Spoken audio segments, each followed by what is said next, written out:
Technology companies have said that the self-driving cars are here and that the public wants them. Well, if that's the case, why are people throwing rocks at these things? Hey everyone, this is Kevin the Apptrepreneur, and this is an interesting story for me because it kind of validates a little bit of what I've been saying all this time, that I don't think the general public actually wants the self-driving cars. Now, it doesn't really matter why they don't want them. Some people don't want them because they don't trust them. Some people don't want them because, you know what, they just can't afford to invest in an autonomous vehicle ecosystem when they're working 2 or 3 jobs, just barely making by, and their little reliable clunker is the only thing that they have, so they don't have money for this sort of thing. And then, of course, there's people who don't like the self-driving cars because, well, they're out for their jobs. I mean, we have actually discussed this on my podcast, where if these things become a reality, they are going to replace like thousands upon thousands of jobs, and you can't just simply replace those jobs. Not everyone who drives a taxi can go from driving a taxi to being a software engineer. That's just not feasible. Now, I'm not exactly sure if that's exactly what's going on, although we're going to look over this Jalopnik article, but according to this article, these Waymo self-driving cars, which have been on the road for only a few months, have apparently been receiving so much pushback, they've been attacked at least 21 times. So keep in mind, they have not been on the road very long.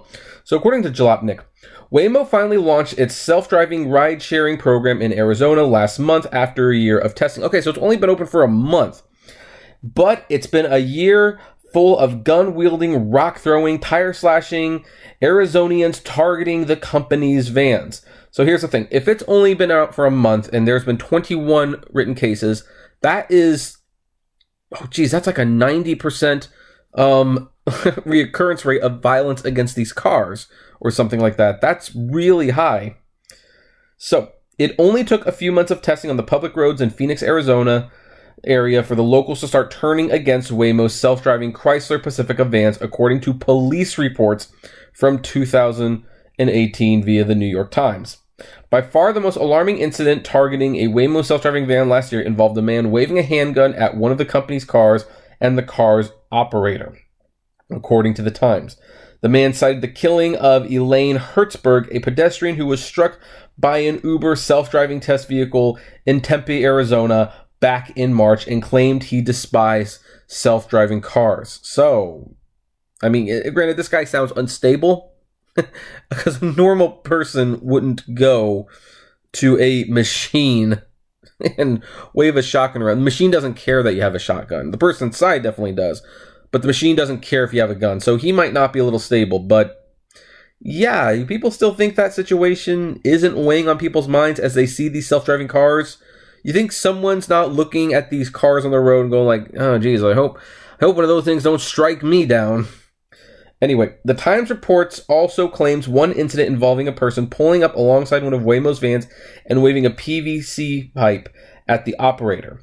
I don't know what a PVC pipe is, I'm sorry, so I don't know how bad that is, but I mean, you shouldn't be waving anything at the operators. In October, someone walked up to a van idling in an intersection and slashed its tires. Other incidents involved operators reporting rocks being thrown at the cars.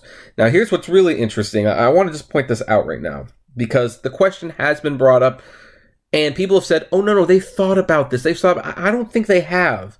There are people in the vehicles, as far as I can tell, and people are going up to the vans, and they are waving shotguns. They are waving PVC pipes, whatever the heck those are. They are slashing tires. They are throwing rocks. And these are vehicles with people who are in the vehicles who might get out and, you know, fight back. So you'd think that would, you know, persuade people to not attack the cars. But people are apparently very persuaded to attack the cars. Now, what happens when the operator is no longer there? Who's going to stop people from attacking the cars? The cars aren't going to do anything. They just can't. They don't think that way. It's going to be very interesting to see what continues to happen.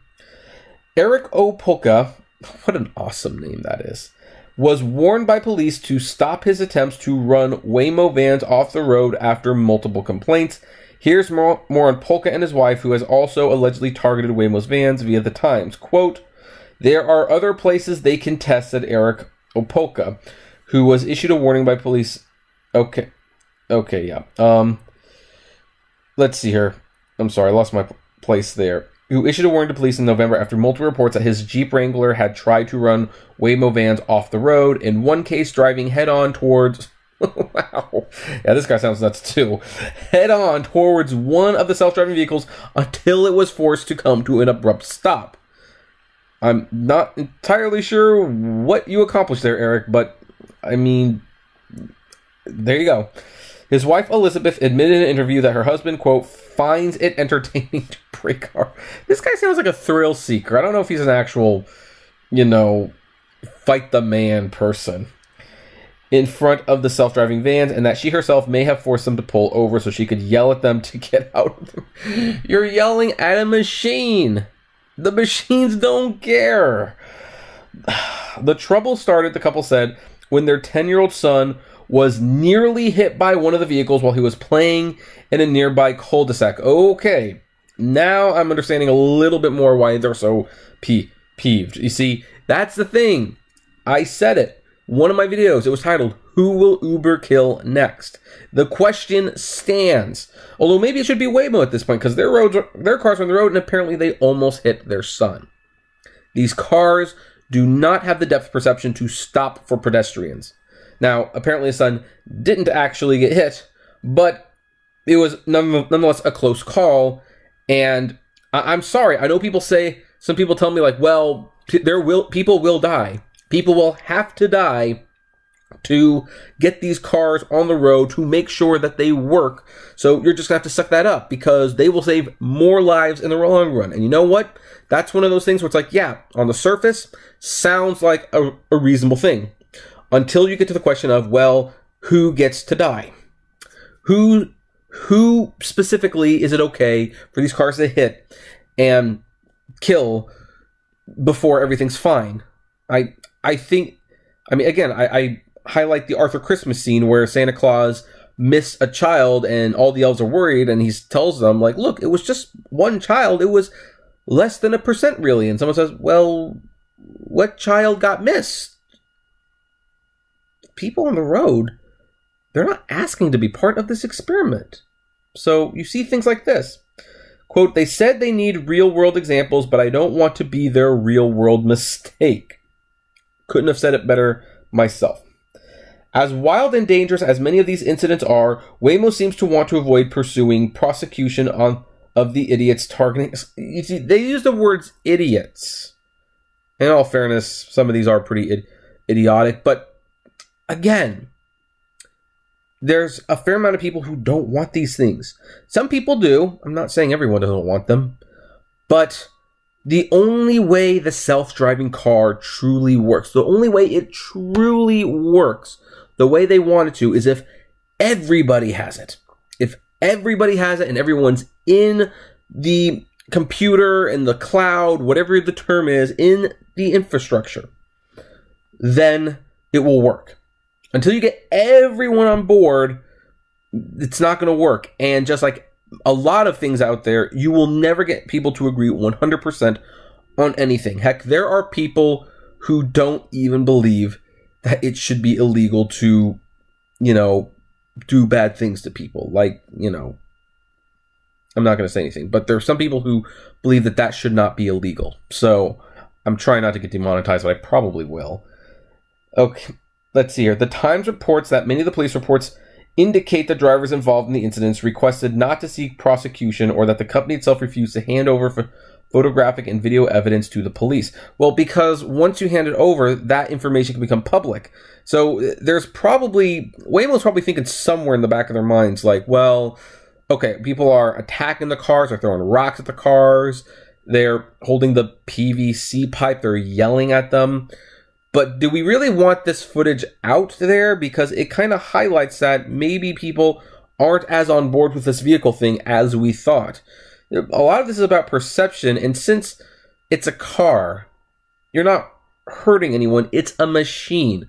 And Google's got plenty of money to fix them. So they probably just want to avoid the bad publicity as much as they can. In one police report seen by the Times, A Waymo manager showed the officer evidence of a PT Cruise repeatedly swerving at one of the company's vans, but did not allow the officer to keep the evidence, claiming the company was worried it could disrupt its self-driving operations. Oh, there you go. Right there. They are more concerned about the self-driving operations than they are about anything happening to these vehicles.